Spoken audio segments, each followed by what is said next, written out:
Soalan ini bernilai RM1 juta. Apakah warna baju raya tahun ini? Biru dah pakai tahun lepas. Hijau sama dengan langsir. Oranye buat muka nampak gelap. Alah, coklat tak cantik. Aduh, susahnya. Oh, susah ya. Gunalah talian hayat. Pipi, tolong mama kamu pilih cepat.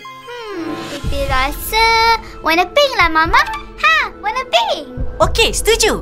Kita lock warna pink. Adakah anda pasti? Pasti. Nampaknya kita sudah ada pemenang. Tahun ini kita akan pakai baju warna pink. Tapi, pink yang mana satu ya? Pink fuchsia ke? Bubblegum ke? Ke blush, Mama? Atau punch? Blush. Apa ni? Nampaknya talian hayat dah jadi talian sepanjang hayat. Lama lagi lah, oi.